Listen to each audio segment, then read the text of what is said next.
can recursively self-improve itself with less and less human intervention. And what that could mean is a lead that begins with 6 months could really be extended rather rapidly. Might not look like Moore's law. It might not look like 2, 4, 8, 16, 32. It might look more like 10, 100, 1,000, 10,000. And I will admit I'm a little troubled by our embrace of the Stargate project in the Middle East, given the unsavory reputation of some of the regimes that are... This isn't your typical tech hearing. Senator Coons and these experts from Anthropic and the security world just laid out the most critical, high-stakes competition of our time, the race for frontier AI against China.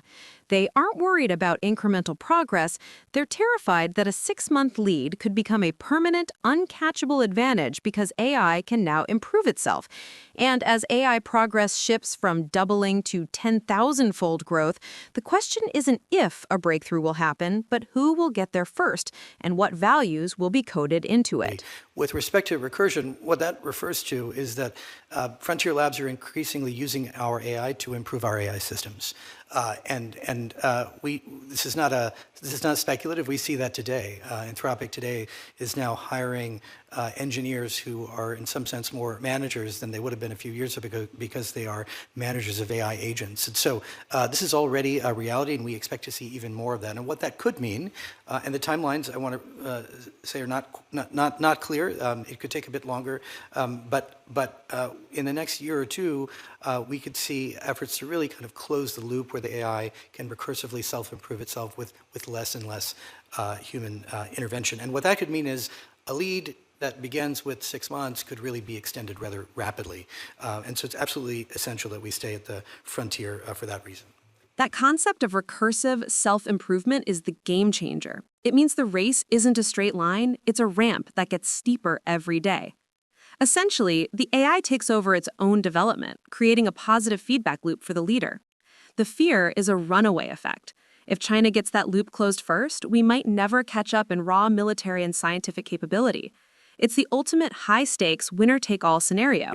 If you look at progress in AI right now, there are 4 simultaneous phenomena that all exhibit Moore's law-like characteristics. That is, the amount of training data that is used to train these models is doubling every number of years. The amount of computing power at the largest computing facilities has gone from 1,000 chips to 1 million chips, has a path to 10 million chips. The performance per chip is going up, and just the efficiency of the algorithms in utilizing computing resources.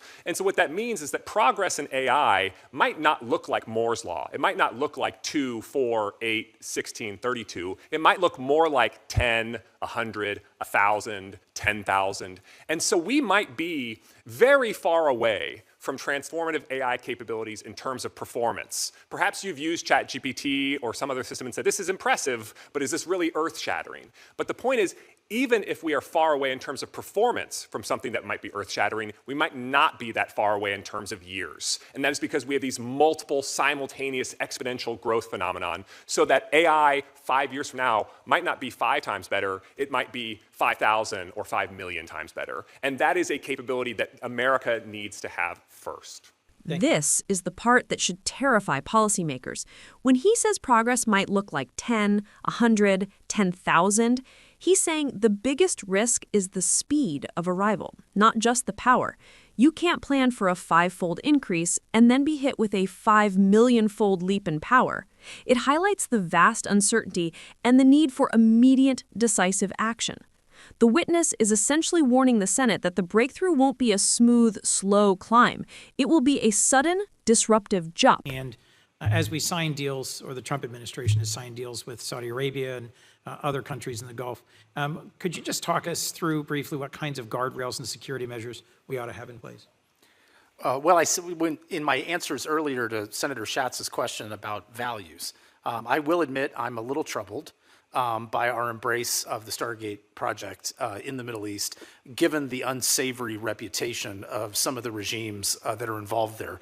No one is doubting that they have the financial resources in order to fund this large-scale development, but I see no evidence from their political systems that they embrace the same value structure that we do, and to what extent is that going to be coded into the systems they're developing? And I would remind you of the development among these countries of things like companies like dark matter and other ones that ended up being. This clip injects the cold, hard ethics into the conversation. The Stargate project is a chilling example of the U.S. prioritizing capital or diplomatic ties over democratic values when exporting frontier technology. The witness's concern is valid. If we sell powerful foundational AI to regimes that use spyware to oppress their citizens, those systems will inevitably reflect that authoritarian value structure. We're not just selling chips, we're potentially proliferating tools of repression. The Chinese military. The Chinese military has so thoroughly embraced this idea. But I will say, and I'll go against my Irish heritage here, there's actually some good news here in the sense that we're detecting a really significant clash between the Chinese military's command culture and these technologies that are not meshing well at all, that don't match up with the sort of control-freaky ways in which the Chinese military's political control system is structured.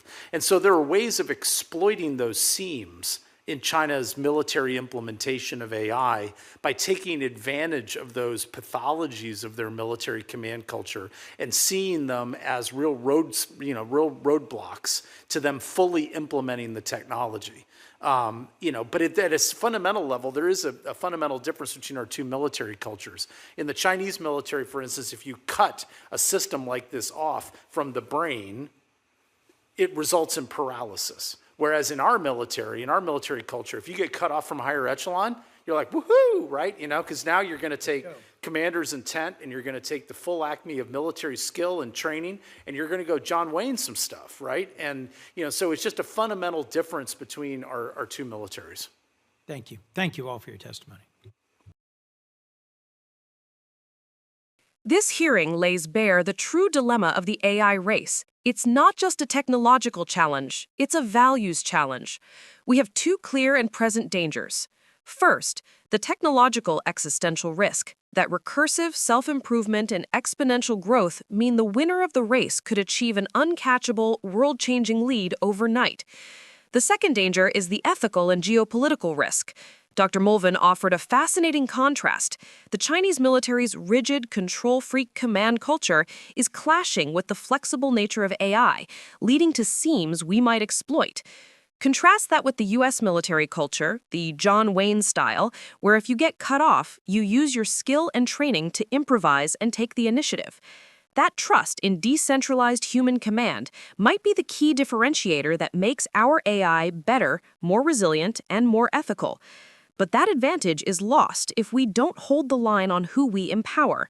The moment we start selling our most powerful AI to regimes that don't share our democratic values, we risk empowering the very forces we are trying to defeat in the global competition. I want to know what you think.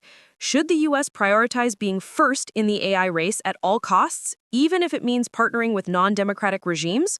Or should we focus on building ethical guardrails first, even if it slows down the development speed? Let me know in the comments below.